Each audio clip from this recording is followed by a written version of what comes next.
Assalamu alaikum warahmatullahi wabarakatuh, everyone. This is Mr. Middlepath, and in today's video we're going to be going over why Israel is doomed to fail. Doomed, I tell you. They're going to lose this war.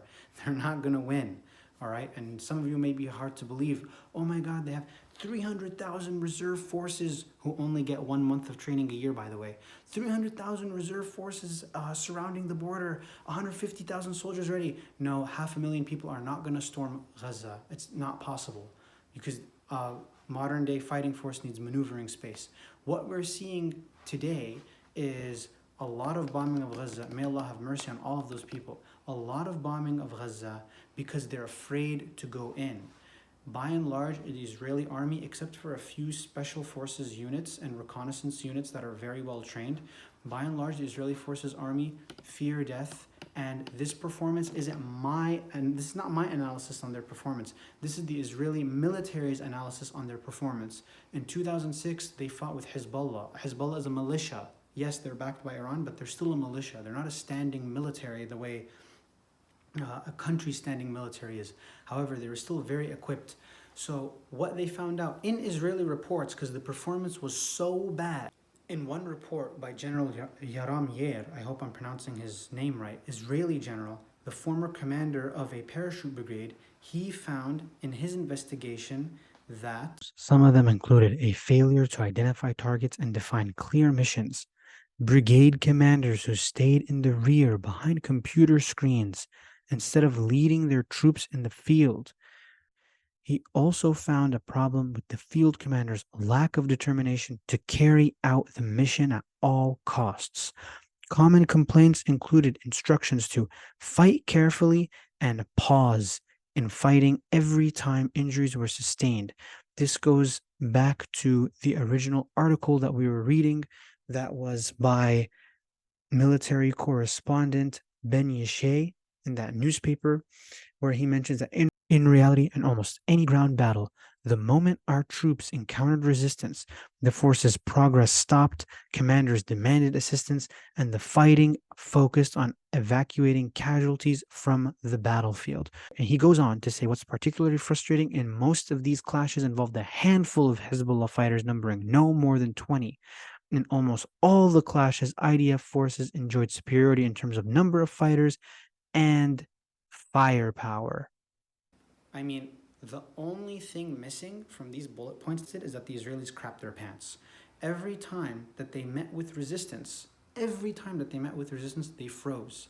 And instead of continuing forward with the mission, their only concern was to evacuate troops out. You had arrests happening because they refused to follow orders and go in because they knew they were going to get themselves killed. Sometimes commanders would even change orders last minute because they knew that they weren't up to the task and that they were just going to be sent on a suicide mission. By and large, Israeli performance in the 2006 war was terrible. And to give a real life example, and this is true, this is not an exaggeration, this is in their own reports, the Battle of Ait al-Shab, which lasted about 5 weeks, and it was in the southern, it was a city in southern Lebanon. This battle, right, started off with 2.5 weeks of airstrikes and bombardment, similar to what we are seeing in Gaza now. So airstrikes and bombardment, airstrikes and bombardment, airstrikes and bombardment, nonstop. But eventually, guys, and here's the thing you all have to know, eventually, no matter if it's Gaza, if it's Kiev in Ukraine, Stalingrad in World War II, after the bombing, soldiers still have to go into the city. No matter how much bombing takes, you have to go into the city eventually. You have to go into that country, you have to go and take it over. So when they went in, after the 2.5 weeks of bombing, they went in, right?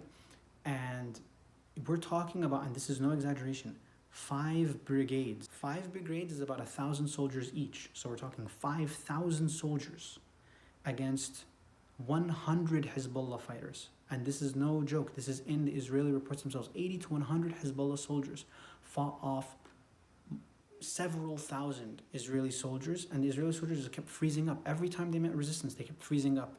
And Israel was not able, they simply were not able to capture the city, and they just had to leave. They had to do a tactical retreat, and it was an embarrassment, which is why so many reports came out. Not only that, but Israel is known for not practicing proportionality in combat. So the UN got involved, they did their own investigations, which is how we got some of these embarrassing reports. They were bombing civilian centers, they were using cluster bombs, they were using white phosphorus, all the same things that they're doing to Gaza now, all the same things that they're doing to Palestinians now. They were doing all of that, but in the end, when the ground forces came in, they crumbled, right? Similarly, you had another battle, the Battle of Bint Jbeil, and is another city in southern Lebanon that took place around the same time. And again, they were not able to dislodge the Hezbollah fighters from the city. They had to leave the city as well. Not only that, there was a battle, it was an infamous battle called the Battle of the Flag. Why was it infamous? Because the Israelis said, okay, let's just take our flag, let's put it in another building, not the building we were supposed to capture. We'll plant the flag there, we'll take some pictures and we'll leave.